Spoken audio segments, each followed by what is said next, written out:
Bien, dans cette vidéo, donc on va voir comment faire un compte-rendu correctement.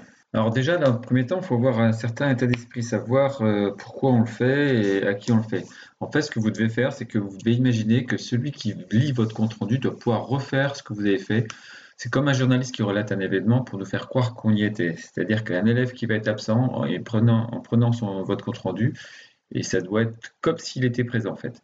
Donc, ce que j'aime souvent dire, c'est que dites-vous qu'un enfant de 5 ans doit comprendre ce que vous avez fait en fait. Alors ensuite, pour la forme, donc ça c'est le pareil, ça c'est la coquille et donc on verra le fond après. Pour la forme, donc vous devez penser que vous notez votre nom, prénom en classe en haut à gauche, vous mettez un titre donc pour ce compte rendu, donc c'est souvent une question ou c'est l'objet d'étude. Faire des paragraphes séparés, donc on doit avoir toujours à l'esprit, même si on trace ça d'un seul jet, on écrit le compte rendu peut-être d'un seul jet en direct pendant le TP, bah, qu'il faut quand même se débrouiller pour être clair et aéré. Et pensez à souligner, soigner l'écriture et la présentation. Vous avez un lecteur qui va le lire, donc c'est le professeur.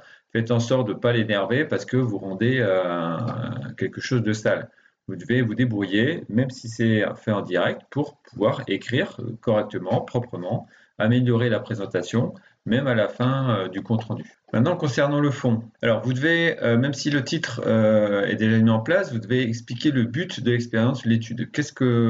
À quoi on doit arriver à la fin. Ensuite, vous donnez le matériel utilisé, le mode opératoire, c'est-à-dire différentes manipulations avec schéma éventuellement, aussi, ce qui est beaucoup plus simple que de faire une rédaction. Décrire les observations, donner des résultats avec un tableau de mesure. S'il y a plusieurs mesures, on fait un tableau, c'est ce qui est le plus simple, c'est ce qui est le plus condensé, c'est ce qui est le plus rapide de toute façon. Ensuite, donner une interprétation des résultats, expliquer les phénomènes aboutissant aux observations. Donc là, vous commencez un peu à expliquer ce qui se passe. L'observation, c'est-à-dire c'est vraiment brut, on dit ce qu'on voit, et là, on essaie d'expliquer et de comprendre ce qu'on a vu au-dessus. Ensuite, faire une conclusion, donc répondant au but donné au départ. Donc là, évidemment, vous avez un but, ben, il faut l'atteindre grâce à la conclusion qui va être à la fin. Et d'une manière générale, être rigoureux sur le vocabulaire. Concernant les schémas, alors concernant les schémas, ils doivent être grands, clairs et nets. Je vous ai mis un exemple ici, même si c'est plus en SVT dans ce cas-là. En tout cas, on voit que les schémas sont grands, ils ne sont pas tout petits, l'écriture, elle est parfaitement lisible. Vous avez donc faut utiliser au crayon et à l'arrêt si possible. Par exemple, là je peux vous montrer donc c'est un contre-exemple. Pas utiliser les traits sont pas très droits, pas utiliser la règle. Alors même si pour un tube à essai on peut le faire à la main, mais dans ce cas-là on s'applique un petit peu pour que ce soit un peu plus droit. En tout cas, vous voyez que là c'est pas fermé, c'est un schéma en coupe. Si on imagine qu'on coupe en deux la verrie et on va dessiner là où c'est coupé. Donc, il n'y a pas de rond à mettre au-dessus pour faire croire qu'on est en perspective. C'est ce qu'on appelle des schémas en coupe. Il n'y a pas besoin d'être très talentueux en dessin. Ce n'est pas des schémas en perspective ou en 3D. C'est des schémas simplement en couple. Et on n'oublie pas donc une légende lisible ici. Donc, on indique ce qu'il y a dedans. Donc, du coup, un petit peu commentaire ici. Là, par exemple, côté huile, côté eau. Donc, ça sert à quoi? Ça sert à comparer les deux pour savoir si la plante a besoin d'eau. Ici, eau.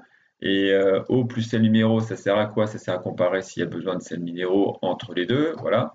Donc ainsi de suite.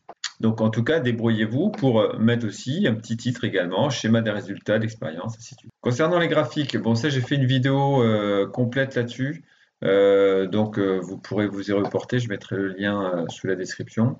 En tout cas, les graphiques ils doivent être faits au crayon. Vous devez avoir les axes, soit placés, orientés, gradués avec la bonne échelle surtout. Avec la bonne échelle, c'est très important.